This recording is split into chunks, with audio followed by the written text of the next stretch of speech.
What's going on, everybody? Welcome back to my channel. My name is Ohmeezzy, Ohmeezzy. If you're new here, make sure you hit that subscribe button. Listen, gonna cut right to it. Went on Instagram, started a Q&A. Didn't want to answer the Q&A on Instagram because I felt like there were a bunch of different people asking questions. They were great questions. So I'm here. I'm going to do it here. Let's jump right into it. Don't want to beat around the bush. Dino asks, would you form your own collective of creators reminiscent of AMP or RDC? I answered this question a lot. To be honest with you, the answer is no. The answer is no, absolutely not. God, no. There's one thing that I do not like is group projects. Now, with that being said, and I'm being honest with this answer, I truly love AMP. RDC is phenomenal. The heights that a group channel can go to a lot of times far extend what just a singular individual channel can do. I understand that. I think the thing that I would be frustrated with, and it's just my personality, is getting over the fact that I have to answer to X amount of other people when it comes to making a decision. And I find that so difficult. Maybe I'm a control freak, and I'm saying this now, but if presented the opportunity, I might switch up. Hell, I'm on the Let's Keep It a Buck podcast. To be honest with you, just the idea of asking 6 other people, 5 other people, 30 other people, 10 other people, 2 other people about a logical decision doesn't make sense to me.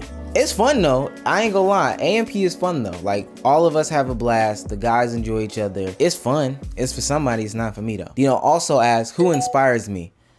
I have a lot of inspirations around me. First and foremost is Lo.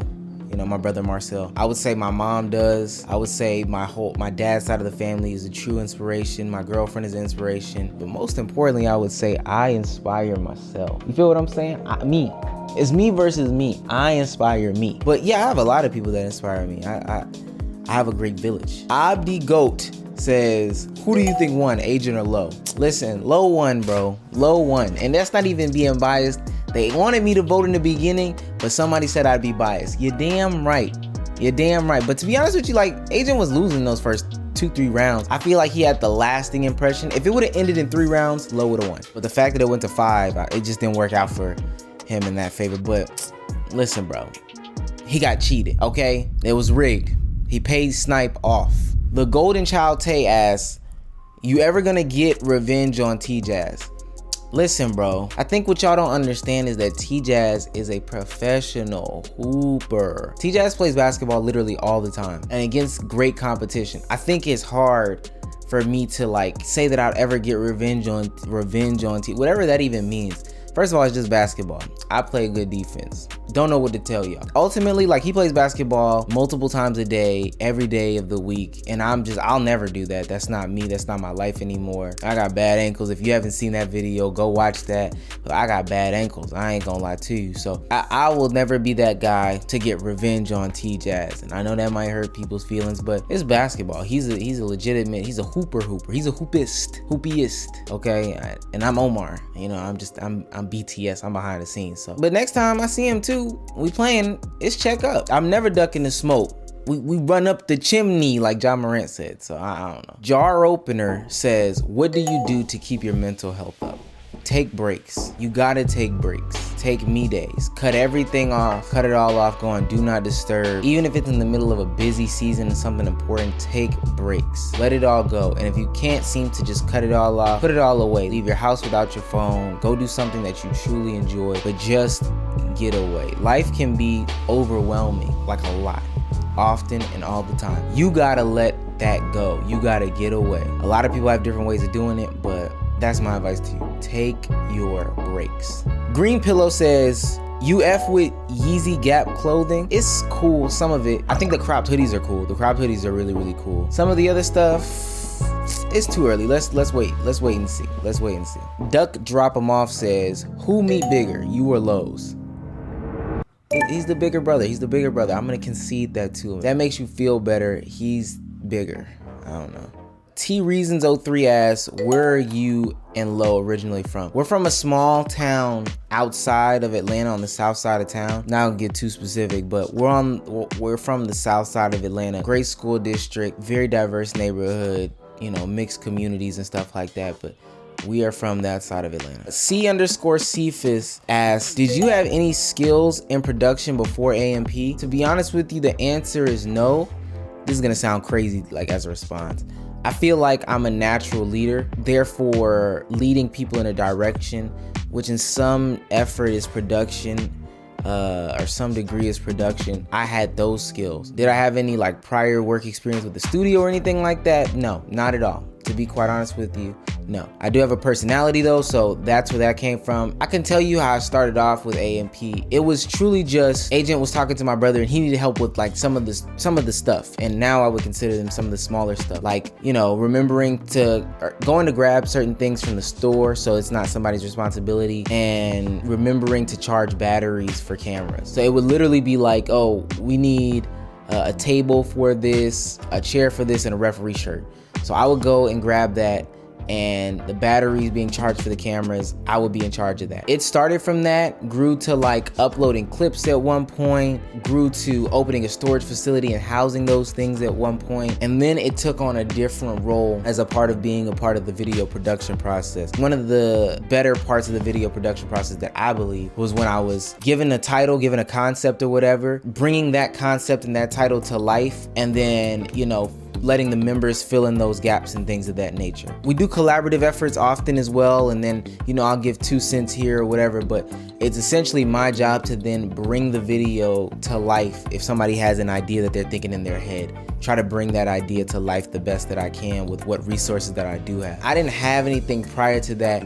It was just about, hey, can you be responsible at first? And then once I was proven to be responsible, it was, hey, can you then take on a different role and a bigger role and a bigger role and a bigger role till where I am today, and hopefully tomorrow is something bigger. You see what I'm saying? I think a good follow-up question to that is, you know, what do you see as your future with A&P? I feel like A&P will be a big group, whether we're making videos or not, which hopefully we'll always be putting out fire content, but I feel like we'll be a big group going into the future, and I consider myself we as a part of it because I feel like we're a team and everybody has to be on this, you know, team mentality in order for stuff to work. I feel like we'll do a lot of things in the future, and some, like at the end of it, I could be head of production, you know, running a different team of just people, of editors, of, you know, PAs and different things like that. And that's the future goal. But the right now goal is establishing consistency, making, you know, the videos better through different forms of creativity and resourcefulness, and getting just a steady team together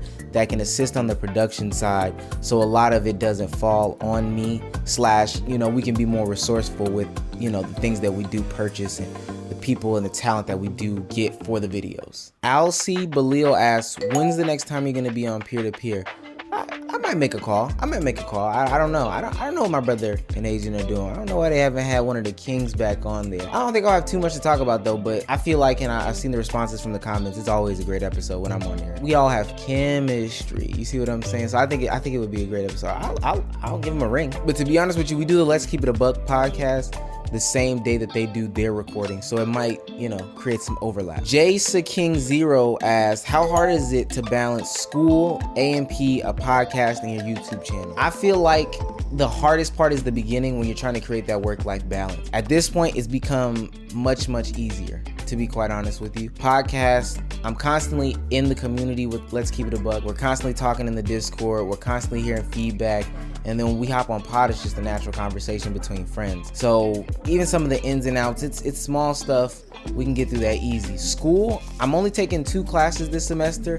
That's all they would let me get into because of my status as a senior, but I'm only taking 2 classes. Both of them are online, and one of them is an at your own pace class. So I plan to knock that out expeditiously and only have one other class. And I've taken that class before.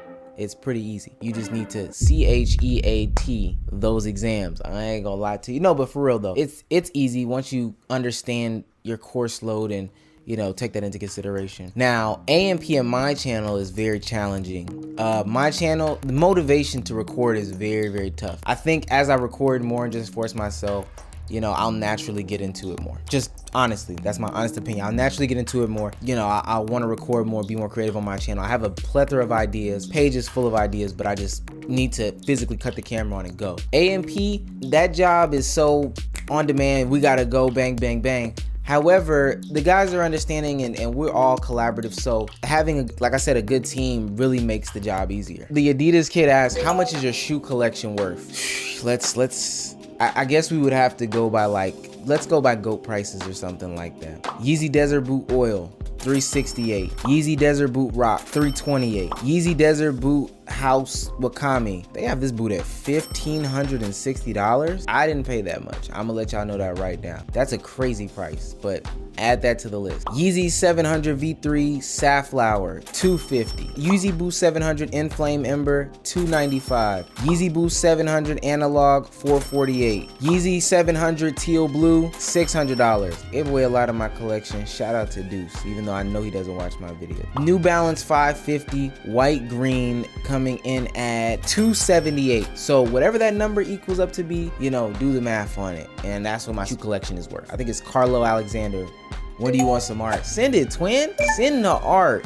Send the art. I'm shouting everybody out. Send it. Adrian Gets Bucket says, what's your favorite hoop shoe? The Kobe 7 is probably my all-time favorite hoop shoe. Honorable mention, the Dame 2. Really, I wear LeBrons. Like, I enjoy all the LeBrons for me, but I know that's not a lot of people's favorite shoe.